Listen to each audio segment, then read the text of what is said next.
వాళ్ళు ఏం చేశారంటే ఆల్ ఓవర్ ఇండియా మొత్తం ఒకటే కాంపిటీషన్ పెట్టడం అయితే జరిగిందనమాట. అప్పుడేంటంటే సౌత్లో ఉండేవాళ్ళు సౌత్ వాళ్ళతోనే కాంపిటీషన్ ఉండేది, నార్త్లో ఉండేవాళ్ళు నార్త్ వాళ్ళతోనే కాంపిటీషన్ ఉండేది. సో ఇప్పుడు అలా కాదనమాట. Hi hello everyone, welcome back my channel TVK railways and blog channel. So నా పేరు వచ్చి బాలకృష్ణ, నేను ఇండియన్ రైల్వేలో టెక్నీషియన్గా జాబ్ చేస్తున్నాను. సో ఆర్పిఎఫ్ సంబంధించి మనకి ఒక నోటిఫికేషన్ అయితే రావడం జరిగింది, ఇండియన్ రైల్వే రిలీజ్ చేయడం అయితే జరిగింది. సో టోటల్ వేకెన్సీస్ ఎన్ని వచ్చాయి, అదేవిధంగా ఎస్ఐ అండ్ కానిస్టేబుల్ సంబంధించి ఎన్ని వేకెన్సీస్తో మనకి నోటిఫికేషన్ రిలీజ్ అయ్యింది. సో ఎడ్యుకేషన్ క్వాలిఫికేషన్ ఎంత ఉండాలి, అదేవిధంగా మెడికల్ స్టాండర్డ్ B1 మెడికల్ ఏదైతే మనకు కండక్ట్ చేస్తారో ఆ B1 మెడికల్కి మనం ఎలిజిబిలిటీ ఉన్నామా లేదా, నెక్స్ట్ వచ్చి సెలక్షన్ ప్రాసెస్ ఏ విధంగా జరుగుతుంది, సో సిలబస్ ఏంటి అనేది ఈ వీడియోలో అయితే ఫుల్ క్లారిటీగా అయితే మీకైతే నేనైతే ఎక్స్ప్లెయిన్ చేస్తాను. అదేవిధంగా ఇంకోటి ఏంటంటే మనకి ఏదైతే ఆర్పిఎఫ్ నోటిఫికేషన్ రిలీజ్ అయిందో మనకి ప్రతి ఆర్ఆర్బీ నుండి అయితే జోనల్ ఆర్ఆర్బీ నుండి డివైడ్ చేయడం అయితే జరగలేదు. సో ఎందుకు డివైడ్ చేయలేదు, దీనికి కారణం ఏంటి, ఓవరాల్ ఇప్పుడు మనం ఏదైతే ఆర్పిఎఫ్ అయితే ఎగ్జామ్ రాస్తామో ఓవరాల్గా మనకి ఇండియా మొత్తం కాంపిటీషన్ ఉండబోతుందా అనేది ఈ వీడియోలో అయితే నేనైతే ఫుల్ క్లారిటీగా అయితే మీకు ఇవ్వబోతున్నాను. సో లాస్ట్ ఎండింగ్ వరకు అయితే స్కిప్ చేయకుండా చూడండి. సో మనకి ఆర్పిఎఫ్ ఓపెనింగ్ డేట్ వచ్చి 15th April 2024 అయితే మనకి ఓపెనింగ్ అయింది అప్లికేషన్ అనేది. మనకి లాస్ట్ డేట్ వచ్చి May 14th లోపు అనమాట మనం అప్లికేషన్ పెట్టుకోవాలి. సో మనకి ఎన్ని పోస్టులు ఉన్నాయి ఓవరాల్గా చూసుకుంటే 4660 పోస్టులు అయితే రిలీజ్ చేశారు. సో ఎస్ఐ అండ్ కానిస్టేబుల్ రెండు కలిపి మనకి 4660 పోస్ట్ అనేది రిలీజ్ చేయడం అయితే జరిగింది. సో ఎస్ఐకి ఎన్ని పోస్టులు ఉన్నాయి చూస్తే, ఎస్ఐ అంటే ఆర్పిఎఫ్లో సబ్ ఇన్స్పెక్టర్స్ అనమాట. సో దీని లెవెల్ వచ్చి మనకి level 6 పోస్ట్ అనమాట. సో దీనికి బేసిక్ పే ఎంత ఉంటుందంటే 35,400 ఉంటుంది. సో టోటల్ వేకెన్సీస్ ఎన్ని ఉన్నాయంటే 452 వేకెన్సీస్ అయితే ఉన్నాయి. క్వాలిఫికేషన్ వచ్చి ఏ డిగ్రీ ఉన్నా సరే మన యొక్క ఎస్ఐ పోస్ట్ కాబట్టి ఎలిజిబిలిటీ అవుతాం. అదేవిధంగా ఏజ్ లిమిట్ వచ్చి మనకి 20 నుండి 28 years మధ్యలో ఉన్న వాళ్ళు మాత్రమే ఈ యొక్క ఎస్ఐ పోస్ట్ కాబట్టి ఎలిజిబిలిటీ అవుతారు. సో ఓబీసీ వాళ్ళు అనమాట 3 years ఎక్స్టెండ్ చేసుకోవచ్చు. అదేవిధంగా ఎస్సీ ఎస్టీ వాళ్ళకి కూడా 5 years అనేది ఎక్స్టెండ్ చేసుకోవచ్చు అనమాట. సో నెక్స్ట్ అదేవిధంగా చూసుకుంటే కానిస్టేబుల్ వచ్చి అనమాట మనకి level 3 పోస్ట్ అనమాట. సో ఈ level 3 పోస్ట్కి మనకి బేసిక్ శాలరీ వచ్చి 21,700 అనమాట. సో మనకి ఓవరాల్ వేకెన్సీస్ ఎన్ని ఉన్నాయంటే 4,208 అనమాట. సో దీంట్లో ఫీమేల్ కూడా ఇంక్లూడ్ చేసి మనకి 4,208 అనేది కానిస్టేబుల్ వేకెన్సీస్ ఉన్నాయన్నమాట. సో క్వాలిఫికేషన్ చూసుకుంటే 10th క్వాలిఫికేషన్, ఎవరైతే 10th పాస్ అయ్యి ఉంటారో వాళ్ళు అనమాట కానిస్టేబుల్కి అనమాట ఎలిజిబిలిటీ అవుతారు. సో అదేవిధంగా ఎడ్యుకేషన్ మనకి కానిస్టేబుల్కి అనమాట ఏజ్ లిమిట్ ఎంత ఉండాలంటే 18 years to 20 years ఉంటే మన యొక్క కానిస్టేబుల్ పోస్ట్కి అనమాట ఎలిజిబిలిటీ అవుతాం. అదేవిధంగా ఓబీసీ క్యాండిడేట్స్ అనమాట సేమ్ 3 years ఎలిజిబిలిటీ ఉంది. అదేవిధంగా ఎస్సీ ఎస్టీ క్యాండిడేట్స్కి అనమాట 5 years అనేది ఎలిజిబిలిటీ ఉంది. సో ఫీజు చూసుకుంటే ఎస్ఐ అండ్ కానిస్టేబుల్ సంబంధించి మనకి ఫీజు అనేది ఎస్సీ ఎస్టీ అండ్ ఫీమేల్ సంబంధించి 250 rupees ఫీజు ఉంటుంది. అదేవిధంగా వీళ్ళని విడిచిపెట్టి మిగతా వారు ఎవరైతే ఉన్నారో వాళ్ళందరూ కూడా 500 అనేది ఫీజు అనేది పే చేయవలసి వస్తుంది.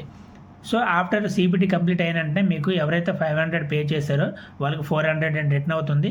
సో ఎస్సీ ఎస్టీ ఫీమేల్స్ ఎవరైతే ఆఫ్టర్ సిబిటీ అటెంప్ట్ చేసిన తర్వాత వాళ్ళకి 250 అనేది రిఫండబుల్ అవుతుంది అనమాట. సో నెక్స్ట్ వచ్చి మనకి మెడికల్. సో మనకి ఆర్పిఎఫ్లో వచ్చి మెడికల్ అనేది ఏ మెడికల్ స్టాండర్డ్ అనేది కండక్ట్ చేస్తారంటే B1 మెడికల్ అనేది కండక్ట్ చేస్తారు. సో ఎస్ఐకి అయినా సరే అదేవిధంగా కానిస్టేబుల్కి అయినా సరే మనకి B1 మెడికల్ అనేది కండక్ట్ చేయడం అయితే జరుగుతుంది. సో మనకి ఈ B1 మెడికల్లో ఏదైతే ఉండకూడదు అంటే ఈ వెహికల్ని ఉన్న వాళ్ళు అనమాట ఈ యొక్క పోస్ట్ కాబట్టి ఎలిజిబిలిటీ ఎవరు. సో ఫస్ట్ వన్ వచ్చి కలర్ బ్లైండ్నెస్ ఉంటే వాళ్ళు ఎవరైతే కలర్ బ్లైండ్నెస్ ఉంటుందో వాళ్ళు ఈ యొక్క పోస్ట్కి అనమాట ఆర్పిఎఫ్ పోస్ట్ కనుక ఎలిజిబిలిటీ కారు. అదేవిధంగా రేక్ చీకటి అంటారు కదా, సో రేక్ చీకటి ఉన్న వాళ్ళు కూడా ఈ యొక్క పోస్ట్కి ఎలిజిబిలిటీ కారు.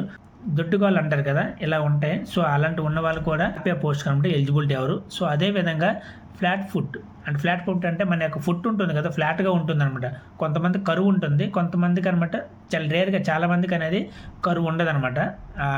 వాళ్ళు ఫ్లాట్గా ఉంటుంది వాళ్ళ యొక్క పాదం అనమాట. సో అలాంటి ఫ్లాట్ ఫుట్ ఉన్న వాళ్ళు కూడా ఈ యొక్క ఆర్పిఎఫ్కి అనమాట ఎలిజిబిలిటీ. సో నెక్స్ట్ చూసుకుంటే సెలక్షన్ ప్రాసెస్ ఏ విధంగా జరుగుతుంది, ఆర్పిఎఫ్ సంబంధించి మన సెలక్షన్ ప్రాసెస్ ఏ విధంగా జరుగుతుందంటే, సో ఫస్ట్ అయితే మనకి సింగిల్ సిబిటీ అయితే కండక్ట్ చేస్తారు. దీంట్లో డబుల్ సిబిటీ అయితే ఏముండదు, సింగిల్ సిబిటీ ఉంటుంది. సో సింగిల్ సిబిటీ అయిన తర్వాత మనకి పీఈటీ ఫిజికల్ ఎఫిషియన్సీ టెస్ట్, అదేవిధంగా పిఎంటీ ఫిజికల్ మెజర్మెంట్ టెస్ట్ అయితే చేస్తారు. సో చేసిన తర్వాత మనకి డీవీ ఉంటుంది, అంటే డాక్యుమెంట్ వెరిఫికేషన్ అయిన తర్వాత మనకి మెడికల్ ఎగ్జామినేషన్ అనేది కండక్ట్ చేస్తారు. సో దీంట్లో పాస్ అయిన వాళ్ళనమాట మనకి వాళ్ళనమాట అపాయింట్మెంట్ ఆర్డర్ తీసుకుంటారు. సో అదేవిధంగా పీఈటీ అంటే ఫిజికల్ ఎఫిషియన్సీ టెస్ట్, అదేవిధంగా పిఎంటీ అంటే ఫిజికల్ మెజర్మెంట్ టెస్ట్ అనమాట. సో ఈ పీఈటీ అనేది రన్నింగ్ ఉంటుందన్నమాట. మేల్స్కి ఎంత ఉంటుంది, అదేవిధంగా ఫీమేల్స్కి ఎంత ఉంటుంది అనేది ఇప్పుడు ఎక్స్ప్లెయిన్ చేస్తాను. సో పీఈటీ అనేది ఫిజికల్ ఎఫిషియన్సీ టెస్ట్ అనేది మేల్స్ ఎవరైతే జెంట్స్ ఉన్నారో వాళ్ళకి 1600 మీటర్లు అనమాట 6 minutes 30 సెకండ్లో వాళ్ళు రన్ చేయగలగాలి. అదేవిధంగా ఫీమేల్స్ వచ్చి 800 మీటర్లని 4 నిమిషాల్లో వాళ్ళనమాట కంప్లీట్ చేయాలి. సో అదే విధంగా చూసుకుంటే కానిస్టేబుల్స్ కూడా మేల్ వచ్చి 1600 మీటర్లని 5 నిమిషాల 45 సెకండ్లో కంప్లీట్ చేయాలి. సో అదేవిధంగా ఫీమేల్స్ వచ్చి 800 మీటర్ని అనమాట 3 minutes 40 secondsలో కంప్లీట్ చేయాలన్నమాట. సో నెక్స్ట్ వచ్చి లాంగ్ జంప్ ఉంటుంది మీకు.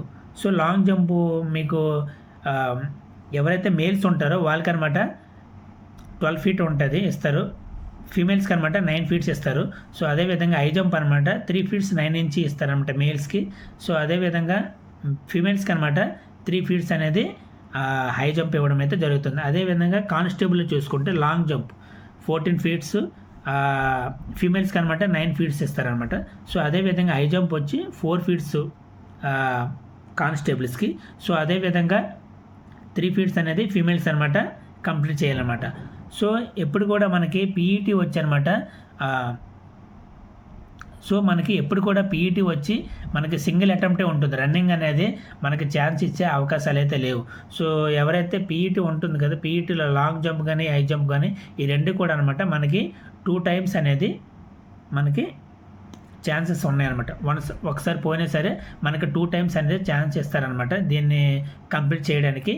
సో రన్నింగ్ అనేది ఇవ్వడం అయితే జరగదు.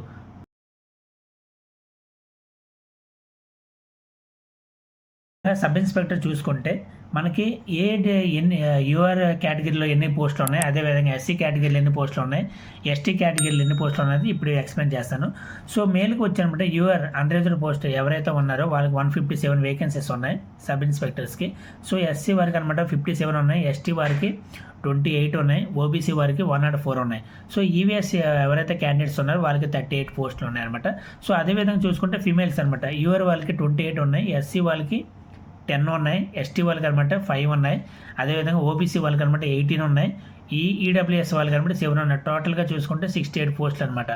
సో దీంట్లో సబ్ ఇన్స్పెక్టర్ పోస్టులు ఏదైతే ఉన్నాయి సబ్ ఇన్స్పెక్టర్ అవని అదేవిధంగా కానిస్టేబుల్ అవని ఈ ఇద్దరు కూడాను ఫీమేల్స్కి అనమాట 50% రిజర్వేషన్ ఉంది. సో 50% పోస్టులు అనమాట ఫీమేల్స్కి ఉన్నాయి. అదేవిధంగా ఎక్స్ సర్వీస్ మ్యాన్స్ ఎవరైతే ఉన్నారో వాళ్ళకి 10% అనేది దీంట్లో పోస్ట్ అనేది వాళ్ళకి కూడా కేటాయించడం అయితే జరిగిందనమాట. సో అదేవిధంగా కానిస్టేబుల్స్ దాంట్లో మేల్స్ అనమాట యూఆర్ అన్రిజర్వ్డ్ చూసుకుంటే 1450 ఉన్నాయి, ఎస్సీ క్యాండిడేట్స్ చూసుకుంటే 536 ఉన్నాయి. సో ఎస్టీ క్యాండిడేట్స్ చూసుకుంటే 268, ఓబీసీ వాళ్ళకి అనమాట 966 అండ్ ఈడబ్ల్యూఎస్ 357 ఉన్నాయి. టోటల్గా చూసుకుంటే 3577 అనమాట దీంట్లో. సో దీంట్లో ఫీమేల్స్ చూసుకుంటే యూఆర్ వాళ్ళకి 256, ఎస్సీ వాళ్ళకి అనమాట 95, ఎస్టీ వాళ్ళకి అనమాట 47, ఓబీసీ వాళ్ళకి అనమాట 170 ఉన్నాయి. సో నెక్స్ట్ ఈడబ్ల్యూఎస్ వాళ్ళు ఎవరైతే ఉన్నారో వాళ్ళు 63. ఓవరాల్గా ఫీమేల్స్ చూసుకుంటే 631 పోస్టులు అయితే వాళ్ళకి వేకెన్సీస్ అయితే ఉన్నాయి. సో దీంట్లో ఎక్స్ సర్వీస్ మ్యాన్కి 420 పోస్టులు అయితే 10% తీసేగా 420 పోస్టులు అనమాట ఎక్స్ సర్వీస్ మ్యాన్ వాళ్ళకి మాత్రమే వెళ్తున్నాయి అనమాట. సో ఈసారి అనమాట మనకి ఓవరాల్గా చూసుకుంటే ఆల్ ఓవర్ ఇండియాలో సో లాస్ట్ ఇయర్ 2018తో కంపేర్ చేసుకుంటే ఇయర్ అయితే మనకు చాలా తక్కువ పోస్టులు అయితే రిలీజ్ చేయడం అయితే జరిగింది. ఎందుకంటే యాన్యువల్ జాబ్ క్యాలెండర్ రిలీజ్ చేస్తున్నారు కాబట్టి రైల్వే డిపార్ట్మెంట్లో. సో ఎవ్రీ ఇయర్ వీళ్ళు పోస్టులు తీయాలి కాబట్టి ప్రతిసారి అనమాట ఇలానే ఇప్పుడు కాదు ఎవ్రీ ఇయర్ ఎట్లానే చాలా తక్కువ పోస్టులు అనమాట తీయడం అయితే జరుగుతుంది. సో లాస్ట్ ఇయర్ చూసుకుంటే మనకి ఏంటంటే జోనల్ వైజ్గా ఇప్పుడు ఎస్సీఆర్ కానీ ఎస్సీ కానీ ఆ విధంగా ఉంటుంది జోనల్ వైజ్ కదా, ఆ విధంగా ఇచ్చేవాళ్ళు అనమాట. ఇప్పుడు ఈ విధంగా ఇవ్వలేదు. ఓవరాల్గా ఒకటే ఏఆర్ఆర్బి అంటే పోస్టులు తక్కువ ఉండడం వల్ల మనకి ఈ పోస్టులు అనమాట ఆర్ఆర్బి జోనల్ వైజ్గా డివైడ్ చేయలేదన్నమాట. ఇలా డివైడ్ చేయడం వల్ల ప్రతి ఒక్క జోనల్ వైజ్గా అనమాట చాలా తక్కువ పోస్టులు వస్తాయని వాళ్ళు ఏం చేశారంటే ఆల్ ఓవర్ ఇండియా మొత్తం ఒకటే కాంపిటీషన్ పెట్టడం అయితే జరిగిందనమాట. సో దాని ప్రూఫ్స్ కూడా నేను ఇప్పుడు మీకు ఎక్స్ప్లెయిన్ చేసి చెప్తాను. ఆర్పిఎఫ్ నోటిఫికేషన్ వచ్చినప్పుడు ఈ విధంగా అయితే జోనల్ వైజ్గా వాళ్ళు అనమాట డివైడ్ చేశారనమాట.